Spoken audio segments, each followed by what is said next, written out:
Hello everyone, this is Piyush Soni. Welcome to mathematics Mantra. तो हमारा जो नेक्स्ट चैप्टर है वो है स्ट्रेट लाइन। ठीक है, स्ट्रेट लाइन बहुत बेसिक चैप्टर है कोनिक सेक्शन का। इसके बिना आप कोनिक सेक्शन का कोई भी पार्ट नहीं कर सकते, तो सबसे इम्पॉर्टेंट यही है। इसको समझने के लिए आपको सबसे पहले कुछ बेसिक्स जो आप 10th क्लास में पढ़ कर आए हो, क्वाड्रिलेटरल और ट्राइंगल, इसके बारे में जानना ज़रूरी है। तो उसी की बात करते हैं। अगर 4 साइड्स हैं आपके पास किसी भी तरह की, तो वो आपका होगा क्वाड्रिलेटरल।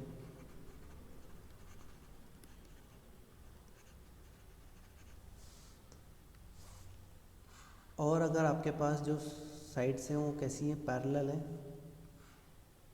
अपोजिट साइड्स कैसी हो जाए आपकी, पैरेलल, तो ये आपका बन जाएगा पैरेललोग्राम। ठीक है, पैरेललोग्राम में ये साइड इस इक्वल होगी, ये दोनों साइड इक्वल होंगी, पैरेलल होगी। पैरेललोग्राम की और भी बहुत सारी प्रॉपर्टीज़ है। अपोजिट एंगल्स इक्वल होंगे। ठीक है, तो पहले तो हम देखें opposite sides are equal, opposite angles are equal, opposite sides are parallel, diagonal bisect each other.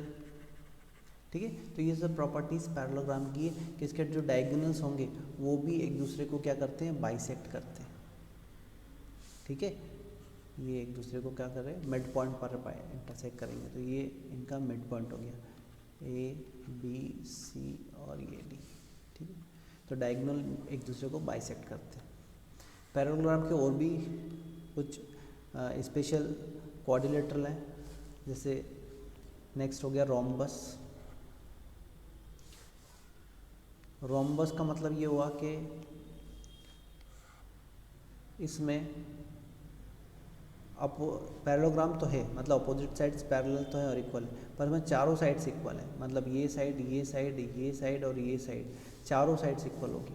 ठीक है, तो और इसमें इसकी एक और खासियत है कि इसके जो डायगोनल है, इसके जो डायगोनल है वो बाइसेक्ट तो करते हैं क्योंकि पैरेललोग्राम है, बट 90 डिग्री पर करते हैं। किस पर करते हैं, 90 डिग्री पर। ठीक है, तो रोम्बस एक स्पेशल केस हुआ पैरेललोग्राम का। इसमें इसकी प्रॉपर्टी क्या है, diagonals are bisect at right angle, diagonals bisect at right angle. ठीक है, और all sides are equal. Parallelogram तो है तो अपोजिट साइड्स पैरेलल इक्वल तो होगी, पर उसके साथ ही एक और प्रॉपर्टी आ गई कि ऑल साइड्स इक्वल है, इसकी सारी साइड्स कैसी होती है, सेम। फिर एक और पैटर्न आ जाता है इसका, स्क्वायर।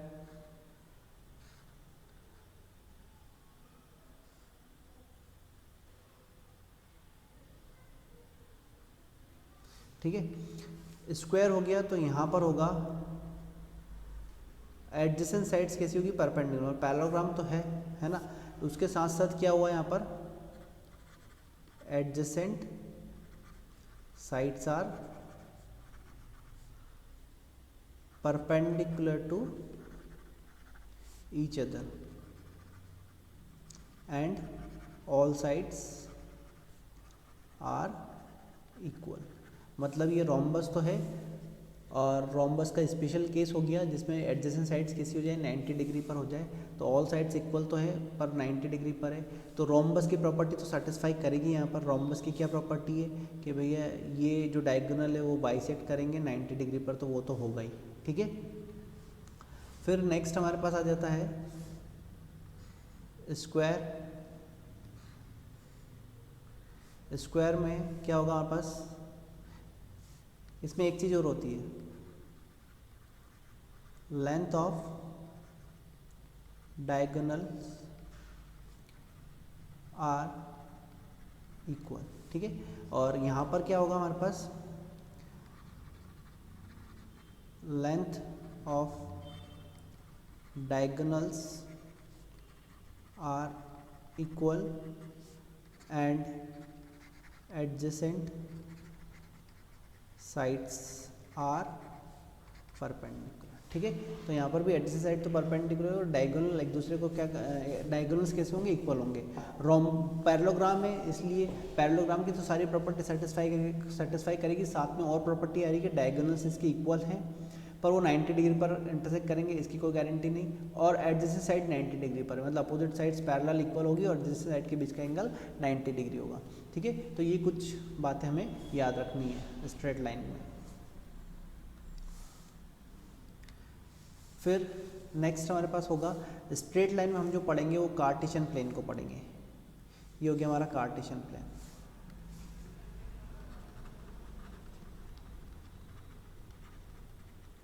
कार्टेशियन प्लेन, तो यहाँ पर ये जो पॉइंट होगा, कोई भी point P x, y point होगा यहाँ पर, ठीक है, कार्टेशियन। तो सारे पॉइंट्स हम कार्टेशियन प्लेन पर निकालेंगे और हर एक पॉइंट की x एक्सिस से डिस्टेंस y होगी और y एक्सिस से डिस्टेंस x होगी, ठीक है। मतलब मैं y एक्सिस से परपेंडिकुलर डायरेक्शन में x डिस्टेंस चलूँगा तो x कोऑर्डिनेट आ जाएगा, x एक्सिस से परपेंडिकुलर डायरेक्शन में y डिस्टेंस चलूँगा तो y कोऑर्डिनेट आ जाएगा, ठीक है। तो इस तरह से हम किसी भी पॉइंट की पोजीशन पता लगा सकते हैं। और हम बात करेंगे यहाँ पर कार्टेशियन प्लेन की, ठीक है। कार्टेशियन प्लेन में हमें सबसे पहले यहाँ पर देखना है section formula.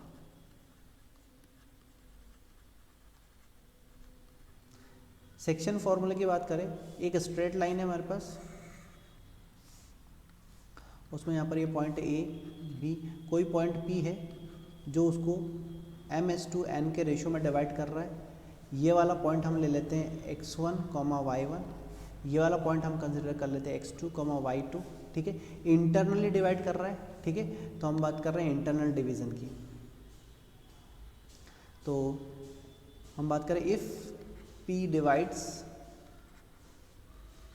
AB internally in the ratio m/n, then P equal to हमारे पास आ जाएगा n का इधर m का इधर, तो हमारे पास आ जाएगा mx2 plus nx1 upon m plus n, my2 plus ny1 upon m plus n, ये आ जाएगा। मतलब जो x कोऑर्डिनेट है वो x कोऑर्डिनेट से आ जाएगा mx2 plus nx1 upon m plus n, y coordinate y से आ जाएगा my2 plus ny1 upon m plus n, ठीक है। तो इस तरह से हमारे पास x और p कोऑर्डिनेट आ जाएंगे internally.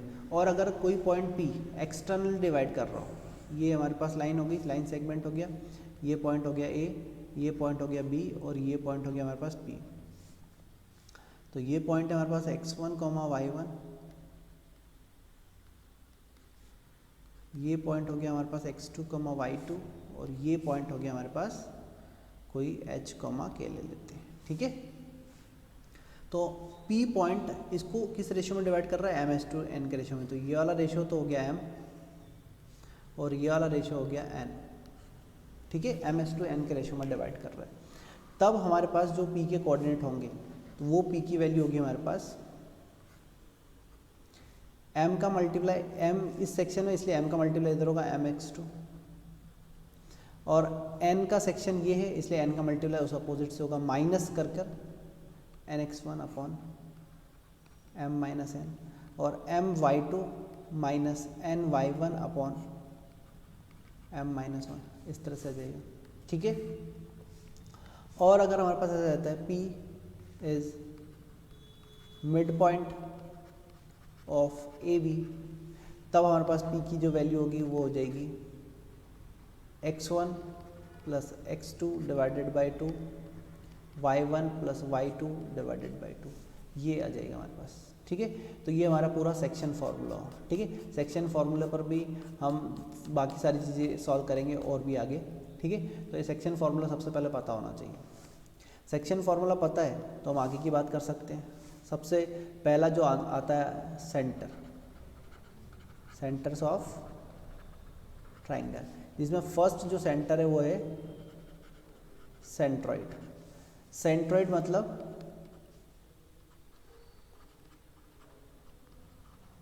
Intersection point of median. Intersection point of medians क्या हो जाएगा हमारे पास, सेंट्रॉइड हो जाएगा। ये एक ट्राइंगल है,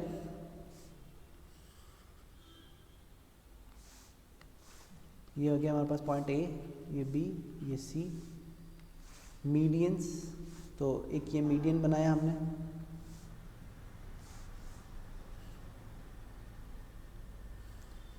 दूसरा, ये तीसरा।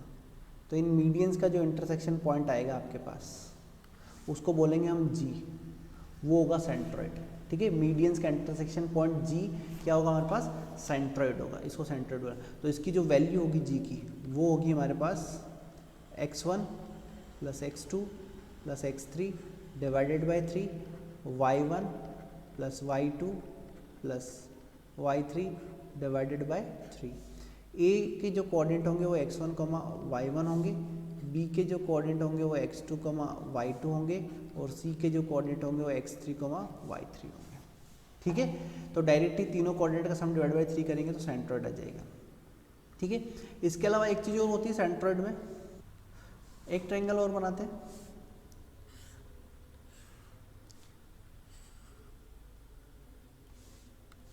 ये हो गया पॉइंट ए, ये बी और ये सी। ठीक है,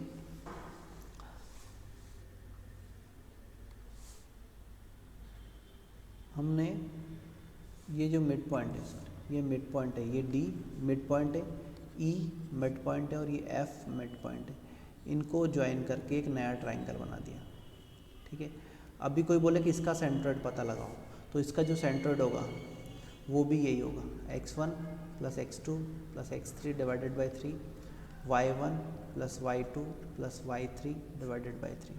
ठीक है, कोई और पार्ट में भी आप डिवाइड कर लो, वाली कोई और सेक्शन भी बना लो। ठीक है, मिड पॉइंट तो छोड़ो, आप कुछ भी बना लो। ये ट्रायंगल बनाया हमने, ठीक है, और ये पॉइंट हो गया हमारे पास ए, ये बी और ये सी।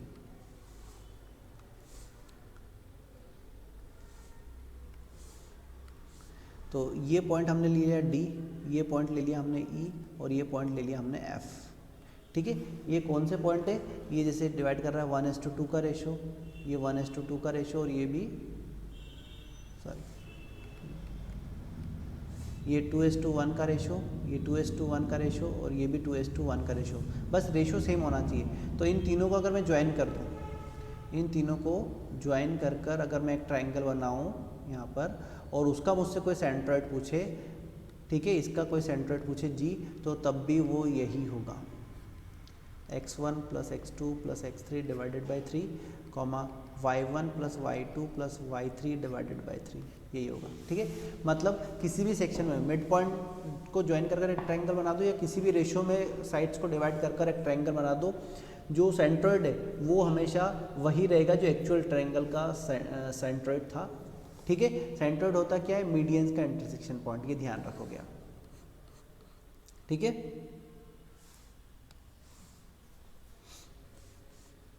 फिर नेक्स्ट हमारे पास आएगा यहाँ पर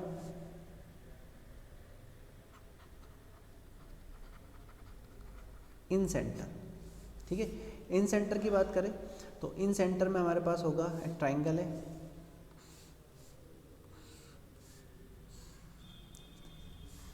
ये हो गया A B C,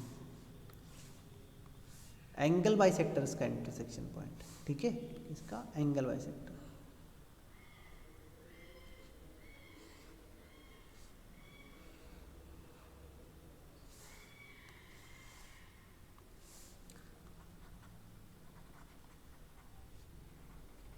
intersection point of angle bisector, intersection point of angle bisector, जिसको हम बोलेंगे कैपिटल आई। ठीक है, वो हो जाएगा हमारे पास ए x1, ये वाली लेंथ ए है, ठीक है, ये वाली लेंथ बी है, ये वाली लेंथ सी है, ये पॉइंट को हम बोलेंगे x1, y1, ये वाले पॉइंट को बोलेंगे हम x2 कॉमा y2 और ये वाले पॉइंट को बोलेंगे हम x3 कॉमा y3। हमारे पास है ax1 plus bx2 plus cx3 upon a plus b plus c और ay1 plus by2 plus cy3 upon a plus b plus c। ये हमारा इन सेंटर हो जाएगा। ठीक है, तो इन सेंटर निकालना है तो a into x1 b into x2 और c इंटू x3 ऐसा आ जाएगा। ठीक है, ये इन सेंटर हो गया। तो इन सेंटर भी आप डायरेक्ट फार्मूला लगा के निकाल सकते हैं। ए बी से लेंथ ऑफ साइड है, इनकी लेंथ पता लगानी है और डायरेक्ट ये फार्मूला अप्लाई कर देना है।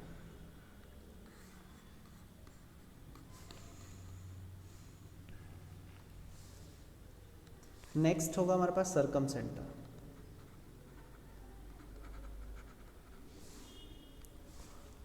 जब हम स्ट्रेट लाइन पढ़ लेंगे तब हम और भी तरीके से पता लगाएंगे। अभी हम दूसरे तरह से ही पता लगाएंगे इसको। नॉर्मल जो मेथड है उससे ए बी सी। तो परपेंडिकुलर बाइसेक्टर, ठीक है, क्या बोल रहे हैं हम, परपेंडिकुलर बाइसेक्टर्स का जो इंटरसेक्शन पॉइंट आएगा उसको बोला जाएगा ओ। तो जो ओ है वो क्या है हमारे पास, intersection point of perpendicular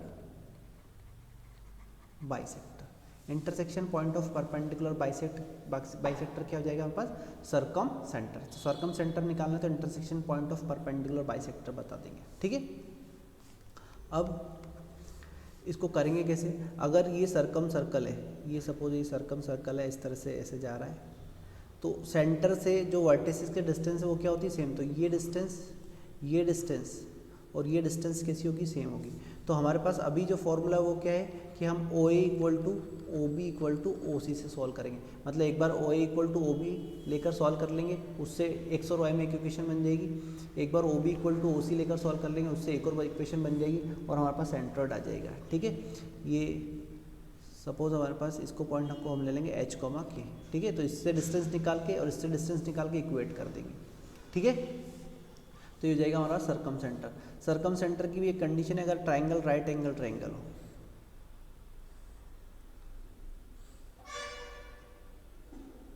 triangle कैसा हो, राइट एंगल ट्राइंगल हो, ए बी सी, तब जो सर्कम सेंटर है वो मिड पॉइंट ऑफ हाइपोटेन्यूज होता है। ये सर्कम सेंटर हो गया। Circum centre is mid point of hypotenuse. ठीक है, तो डायरेक्टली इन दोनों का मिड पॉइंट निकालेंगे तो हमारे पास सर्कम सेंटर आ जाएगा। तो एक बार पहले ये भी चेक कर लें कि ये राइट एंगल ट्रायंगल तो नहीं है। अगर राइट एंगल ट्रायंगल है तो डायरेक्टली मिड पॉइंट निकाल लेंगे और आंसर आ जाएगा। ठीक है,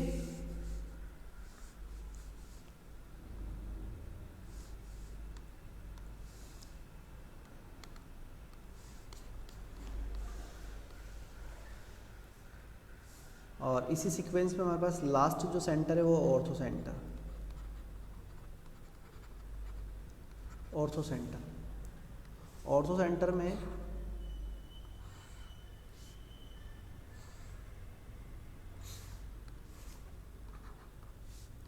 ए बी सी हमें बोलते हैं इंटरसेक्शन पॉइंट ऑफ एल्टीट्यूड। यहाँ से एल्टीट्यूड, इस वर्टेक्स से इस पर अपोजिट बेस पर एल्टीट्यूड डालें, इससे इस पर एल्टीट्यूड और इस पर एल्टीट्यूड। ठीक है, तो ये जो पॉइंट हुआ हमारा वो क्या हुआ,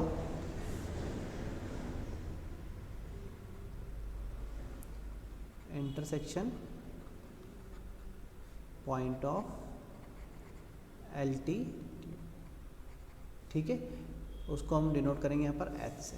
ठीक है, अब एच कैसे पता लगाएंगे वो आपको मैं बता देता हूँ। एक लाइन, तो ये हो गया हमारा एच, ये जी और ये ओ। तो हम बोल रहे हैं centroid divides ortho centre and circum centre in the ratio 2:1। ठीक है। तो अभी हमने एल्टीट्यूड निकालना नहीं सीखा, मतलब ऐसा वैसे तो आप लोगों को पता ही होगा कैसे निकालते हैं, तो आप डायरेक्ट एल्टीट्यूड निकाल लें, मतलब आपको वर्टेक्स ए पता है और इस लाइन का स्लोप पता है, तो आप ए डी एल्टीट्यूड निकाल लें, एक बी ई एल्टीट्यूड निकाल लें, दोनों का इंटरसेक्शन पॉइंट ऑर्थो सेंटर आ जाएगा। बट हाल अगर नहीं पता होता है बच्चे को तो वो क्या करते हैं, हम सेंट्रोइड निकालते हैं, डायरेक्ट निकल जाता है। ऑर्थो सेंटर अभी हमने निकालना सीखा, O A equal to O B और O B equal to O C कर ऑर्थो सर्कम सेंटर निकल जाएगा। और इस ये दोनों वैल्यू यहाँ पुट कर 2:1 का सेक्शन फॉर्मूला लगाएंगे तो centroid divides line joining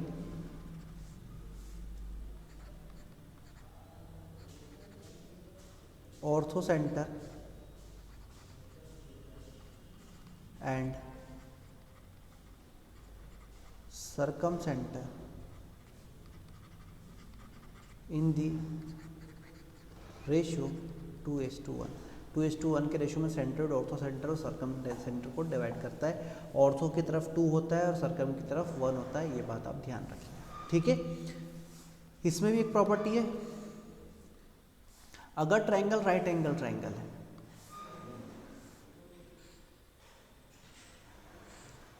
triangle कैसा है हमारे पास, राइट एंगल ट्रायंगल है, ए बी सी। तो ट्रायंगल अगर राइट एंगल ट्रायंगल तो ऑर्थो सेंटर वही होगा परपेंडिकुलर लेग्स का इंटरसेक्शन पॉइंट, मतलब यहाँ पर हम बोले B is the ortho centre.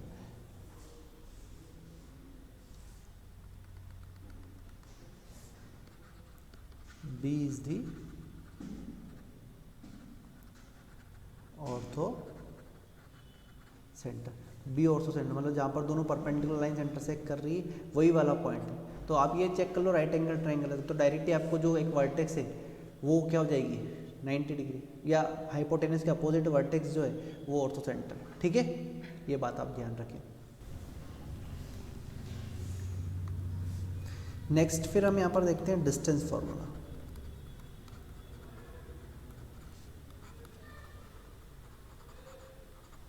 Distance formula में अगर हमारे पास 2 पॉइंट्स है, एक ए पॉइंट है x1, y1 और एक बी पॉइंट है x2, y2, तो डिस्टेंस बिटवीन ए बी उसको ए बी से डिनोट किया जाएगा, वो हो जाएगी हमारे पास x2 - x1 whole square plus y2 - y1 whole square, ठीक है। और फिर एक और फार्मूला होता है एरिया ऑफ ट्राइंगल के लिए, अगर हमारे पास एक ट्राइंगल है, ठीक है, ए ये पॉइंट हो गया x1, y1, बी पॉइंट हो गया x2, y2 and C point हो गया x3, y3, तो हमारे पास फाइनली आंसर आएगा area of triangle equal to half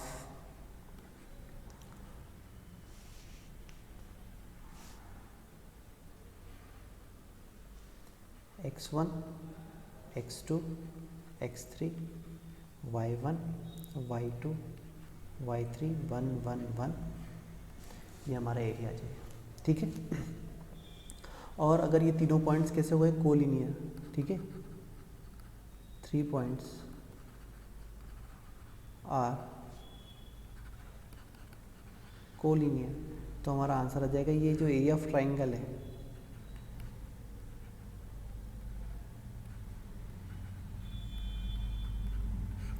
वो 0 हो जाएगा। तो ये एरिया ऑफ ट्राइंगल का फॉर्मूला लगा के हम क्या बोल देंगे, वो उसकी वैल्यू क्या हो जाएगी 0, ठीक है। तो इस तरह से हमें ध्यान रखना है, ओके। तो अभी जितनी हमने थ्योरी देखी है उस पर ये आगे क्वेश्चन करते हैं, ओके।